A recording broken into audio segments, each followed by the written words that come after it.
ये आकाशवाणी है। अब आप कनकलता से समाचार सुनिए।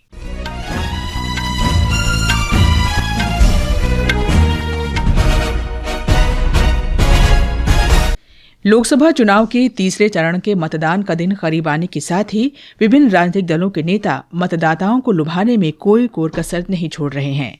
भाजपा, कांग्रेस, वामदल, तृणमूल कांग्रेस, समाजवादी पार्टी, बहुजन समाज पार्टी, शिवसेना, राष्ट्रवादी कांग्रेस पार्टी, जनता दल यूनाइटेड, राष्ट्रीय जनता दल और अन्य दलों के नेता प्रचार अभियान में लगे हैं।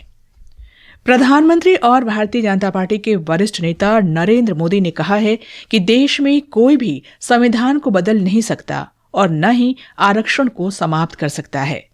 महाराष्ट्र के सोलापुर में एक जनसभा में श्री मोदी ने कहा कि अगर बाबा साहेब स्वयं आकर भी आरक्षण समाप्त करने या संविधान बदलने की बात कहते तब भी ऐसा संभव नहीं हो पाता।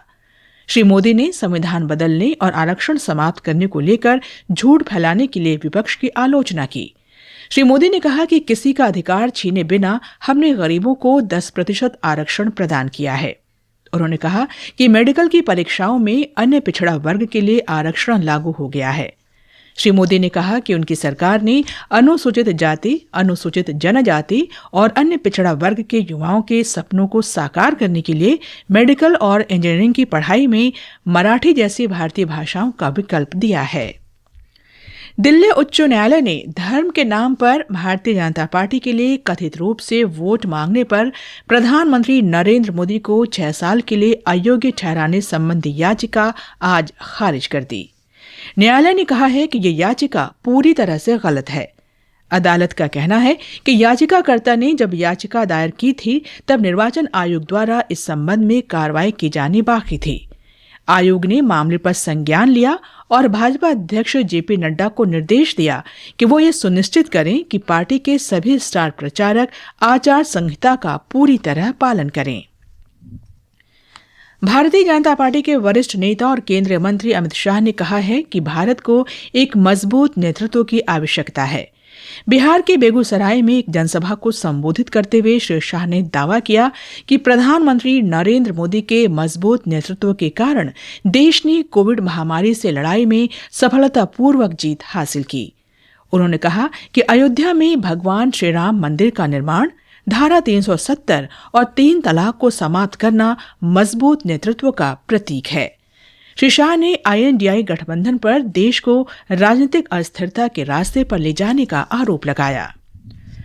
कांग्रेस अध्यक्ष मल्लिकार्जुन खड़गे ने आज कर्नाटक में यादगीर जिले के गुरमितकल में चुनावी सभा को संबोधित किया।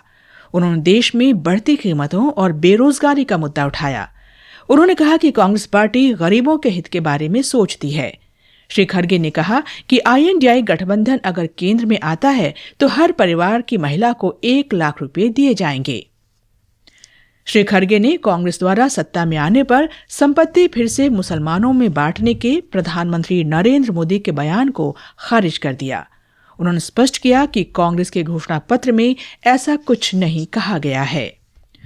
मध्य प्रदेश में इंदौर से कांग्रेस उम्मीदवार अक्षय कांति बम ने आज अपना नामांकन वापस ले लिया।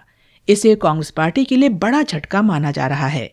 भाजपा विधायक रमेश मेंदोला के साथ उन्होंने नाम वापसी की औपचारिकताओं को पूरा किया। भाजपा नेता कैलाश विजयवर्गीय ने सोशल मीडिया पर इसकी जानकारी दी।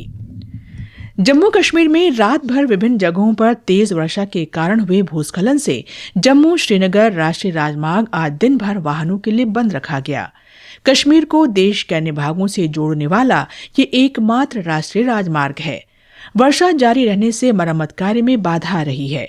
यात्रियों को सलाह दी गई है कि मलबा हटने तक राजमार्ग से यात्रा न करें। हालांकि कश्मीर संभाग के शोपियां जिले को जम्मू संभाग के सीमावर्ती जिलों राजौरी और पुंछ से जोड़ने वाला वैकल्पिक राष्ट्रीय राजमार्ग भोगल रोड आज तीसरे दिन भी बंद रहा। IPL क्रिकेट में आज कोलकाता के ईडन गार्डन्स में कोलकाता नाइट राइडर्स का मुकाबला दिल्ली कैपिटल से होगा। ये मैच शाम 7:30 बजे से होगा। इसके साथ ही ये समाचार बुलेटिन समाप्त हुआ।